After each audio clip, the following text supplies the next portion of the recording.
BJP ক্ষমতা এলে রহিম বক্সিকে দুদিনের মধ্যে জেলে ঢোকাবো। মালদার গাজলের সভা থেকে হুঙ্কার বিরোধী দলের নেতা শুভেন্দু অধিকারী। নাম না করে জেলা তৃণমূল কংগ্রেস সভাপতি আব্দুর রহিম বক্সির উদ্দেশ্যে হুঙ্কার ছেড়ে গেলেন বিরোধী দলনেতা শুভেন্দু অধিকারী। পাল্টা কটাক্ষ জেলা তৃণমূল সভাপতি আব্দুর রহিম বক্সি। বিধানসভায় 12-0 করেছিল। এবারেও লোকসভা ভোটের হিসাব দেখবেন, 6টা সিটে এগিয়ে আছে বিজেপি, 6টা সিটে এগিয়ে আছে বাম কংগ্রেস জোট, তৃণমূল 0। একটা সিটেও লিড পায়নি, এক হরিশ্চন্দ্রপুরেও লিড নেই। ওই যে বড় বড় কথা বলে না, আমার গাড়ির দরজা খুলতো, ওর নাম আমি মুখে আনবো না, ও বেটা আরএসপি করতো। আমার গাড়ির দরজা খোলা আর আমাকে প্রণাম করা ওর ডিউটি ছিল। ভালো, এবারে দেখবেন 6 মাস পরে ওই বেটা প্রাক্তন এমএলএ প্যাড নিয়ে ঘুরবে, আর বিজেপি সরকার এলে 2 দিনের মধ্যে ওই বেটাকে জেলে ঢোকাবো, 2 দিনের মধ্যে জেলে ঢোকাবো। ওর বড় বড় ভাষণ, মালদায় এলে ঠ্যাং ভেঙে দিব। আর এটা তো মালদাই গাজল। প্রতাপদা মিটিং করুন না, আমি মালতীপুরে জালালপুরে গিয়ে মিটিং করে আসতে পারি, আমাকে শেখাবেন না। তাজমুল হোসেন থেকে মালতীপুরের এমএলএ থেকে এদের ইতিহাস আর কেউ নাই জানুক, শুভেন্দু অধিকারী জানে, শুভেন্দু অধিকারী জানে। তাই এই জেলাতে এদের কিছু হবে না। আপনাদের এই জেলায় এবারে 12টার মধ্যে 11টা সিট জেতাতে হবে। ওই সুজাপুরটা হবে না, আমরা 8% মাত্র, ওরা 92%।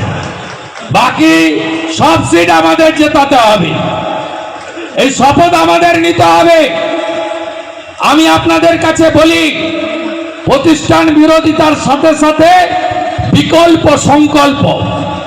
ঠিক ভোট ঘোষণা হলে ভারতীয় জনতা পার্টির জাতীয় নেতারা কলকাতায় এসে আমাদেরকে পাশে বসিয়ে সংকল্প পত্র দিয়ে যাবেন। 1.5 বছরে যে যে রাজ্যে ভোট হয়েছে, 1-2টি রাজ্য ছাড়া, তেলেঙ্গানা ঝাড়খণ্ড ছাড়া সব রাজ্যে বিজেপি জিতেছে। রাজস্থানে কংগ্রেস ছিল, বিজেপি জিতেছে। ছত্তিশগড়ে কংগ্রেস ছিল, বিজেপি জিতেছে।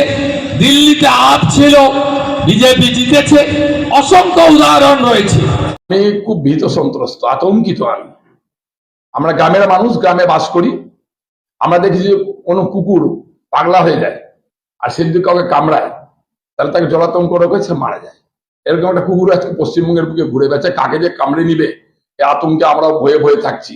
এদিক ওদিক দেখছি যে কুকুর আসছে না, তো এরকম আতঙ্কের মধ্যে আছি। কিছু লোককে আমরা দেখতে পাচ্ছি মস্তিষ্কে বিকৃত হয়ে আলফা কথা বলার চেষ্টা করছে। একজন ভদ্র মানুষ, একজন বিধায়ক মানুষ, তিনি একজন বিধায়ককে বেটা বলে সম্বোধন করছেন, জেলে ঢুকিয়ে দিবেন বলে বলছেন, চ্যালেঞ্জ করছেন। ক্ষমতায় আসেননি, আজকে জেলে ঢুকিয়ে দিবেন তিনি বলছেন 2 দিনের মধ্যে, 2 ঘন্টার মধ্যে জেলে ঢুকিয়ে দিবেন। আমাকে সেখানে নাকি লক্ষ ভোটের ভেতরে হারিয়ে দিবেন, আমি সেখানে নাকি মানুষ পাশে দাঁড়াতে পারবো না। এ ধরনের অকথ্য কথা বলছেন। মস্তিষ্ক বিকৃত হয়েছে, মাথা তার ঠিক নেই, কাজ করছে না, পাগলা করাতে পাঠানো উচিত।